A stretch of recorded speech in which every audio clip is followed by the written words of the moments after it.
ingane. Umefuna nje akagxoshwanga vele ekhaya. Yena Hawu. wasuka impenwa yakhe nje. Mm. Shwi wandisa. Semlahlela uThemba. Mhlawumbe sehlala noJona-ke lapho. UJona ayisekho imali. Ubani manje uJona? Yena wona amasoka abahamba nawo. Oh. Phela lezi ingane ziyaphephuka, ziphephuka noma ikephi. Ungabayo? Phela nami ngayizala yami le ngane le. Akwazi ngagoloza nekhadi.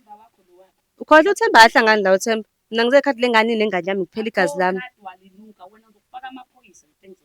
Lalo maphoyisa buye nawo wallet lana ngifuna ikhadi lengane yami, otherwise ngithatha ikhadi lengane yami nengane yami ngihamba nakho konke. Yabona ukuthi unqaba indaba angafuni nengane nekhadi ngihambe nakho konke. Ngihamba ngiyosebenza nje.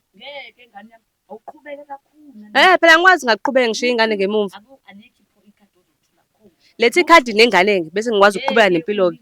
Uthi nje uthe wena ingane ngeke ukwazi ukuyithatha ngoba uhlala nesoka. Uyagoloza ngithi nekhadi. Akalethe yona-ke ingane-ke ngihambe nayo straight ngoba uyagoloza nekhadi. Wena nje kuyibize nomalume lapha nobaba lapha nabezi la. Ke bazoyizwa le ndaba yakho. Wena wangishiya wahamba naleli soka lakho. Ngakho-ke nje ngeke uzwe umuntu engane. Khohlwa phephetha. Ngeke. Hayi angazi wami bengicela ikhadi lengane nalo ingane makuthi kanjani ikhadi lengane umlilo umgomo nayo ingane-ke sengobona phambili ukuthi ngenze njani. Uyalazi lona lelo khadi lomgomo ukuthi lishawa kanjani? Ngoba ngazenzela phela yonke lento le. Futhi mina phela ngiqale phansi ngithatha zonke lezi zinto wami ngozinikeza bomthetho. Basekelwe waqondana nabo ngoba wamshiya phela. Wena gogo wengane uhlala nengane nabanye khona ezinye izingane ezikhona egcekeni. Bazali bangidambe ngazo izingane lezi zabo. Ngibabingelele-ke ababukeli boMzansi Podcast. Igama nguMzwandile ngwakamsani Sibongo njengoba nazi. Abaqala-ke ungena kuleli page lo uMzansi Podcast usiza abantu ezinkingeni. Babukeli bami abathandekayo, ngicela ukunithatha nginise odabeni la sifonelwe usisi. Usisi uthe uSimangele waKaNdlovu. uSimangele waKaNdlovu unengane, ingane yakhe encane kusuthi le ngane ibihlala naye. Yagcina ngathi ithathwe abantu bakubo-ke kanjalo. Manje ngathi le ngane-ke ikhadi leqolo belihlala kule ngane. Manje lo mama asahlala nale ngane engathi sekunesikhathi-ke engasahlali nale ngane. Manje ebhalelile-ke la kaMzansi Podcast ukuthi ucela simsize ibandla sizame ukuthi singamtholela ikhadi leqolo ukuze likwazi ukubuyela ngakuyena. Kwamanye ngathi bayagoloza la ekuhlala khona ingane nekhadi leqolo. Kodwa ngizocela yena simthole umama ayichazele yena usisi ukuthi ngabe ngempela inkinga yini. Cela ningilandele. Ababukeli bami nje kade ngithembisile-ke ukuthi sizomcela-ke uSimangele Ndlovu ukuthi azosichazela udaba lakhe nangoba. Simangele.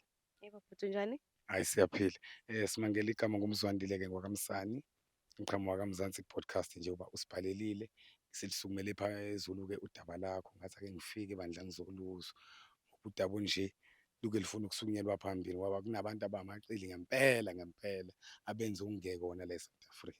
Mama ngicela uchazele ababukeli bami bandla ukuthi umama njengoba ebhalele uMzansi Podcast ucela simsize ngani.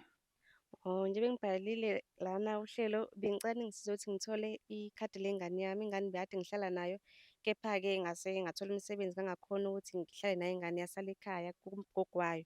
Manje bengiyenzela izinto so ngidinga ukuthi ikhadi libuyele ngakumina ukuze ngizoqhubeka kahle ingane ngiyenzele izinto ngoba nomsebenzi ngathi uyagqoza. Angiludunjani kahle, angisatholi kahle imali esile kukhona lo ngusebenza umsebenzi. Ihlala nobani ingane ekhaya? Ihlala nokhulu wayo. Ukhulu ibivele ikhulela kuyena noma kuyahlala nawe? Yake yahlala nami kepha ngayishiya ekhaya ngenxa yokuthi ngifuna umsebenzi.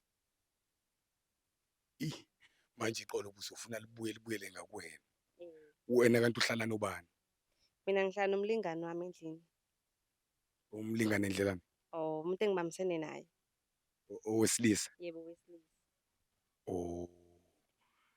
Inganeni lesikhuluma ngayo, ingane yomfana noma ingane yentombazane? Ingane yomfana. Ingane yomfana. Ingane yomfana nje. Mhlawumbe ineminyaka emingaki? Izothi 2 years manje. Manje kodwa ubusuke wamzama-ke yena bandla ukuthi ukukhulume naye mhlawumbe ukuthi hayi bengicela-ke bandla ungisize-ke kokwengane ungibuyisele ikhadi ngoba ingane bandla kanje usudinga ikhadi lengane. Wena ufuna ukuyohlala naye ingane ufuna ikhadi? Bengingayithatha uma kuwukuthi anginankinga nayo. Uma kuwukuthi kanjani-ke ngathatha ikhadi ngikwazi ukuthi inkinga yami bengifuna ukuthatha ikhadi bese ngiyenzela mina izinto ingane. Yize ehleli nayo if engenankinga nalokho. Kodwa njengoba ihleli naye manje uyazenza izinto wena bandla. Eyi, angazi ukuba into eningi bengimenzela umntwana ngale mali le ngiyithole emsebenzini. ujwayele ukucela kuwena umntwana. Hhayi, kuyazwakala-ke mama. Manje-ke lapha into esiyoyicela lapha kugogo wengane siyocela ukuthi sicela sibuyisele ikhadi lihlale ngakuwena. Bilokho bengikucela ngeke ngisize ngakho. Kodwa-ke ubusuke wamzama mhlawumbe ukuthi hayi, gogo wengane bengicela bandla ukuthi ungibuyisele ikhadi ngoba ngicela ukwenza kanje kanje, noma mhlambe sesiqhamuka nje kuyena akazi lutho, awukwazi ukhulume lutho. Hhayi, ngike ngazama ukuxhumana naye ecingweni, kepha hhayi uyagoloza impela, akafuni nalo ikhadi. Siya kumuntu ovele ungathandi ukulikhipha le khadi. Akathandi nalo. Hhayi, babukeli bami, cabanga ukuthi niyaluzwa udaba lasisi la. Ngizocela ukuthi ngoba-ke sizamile ukuthi simthole-ke thina ugogo, simthole khona silandelile. Ngicela nisilandele bandla siyombheka ugogo sizwe ukuthi uzoziphendulela thini kulolu daba ukuthi abuyise ikhadi leqolo.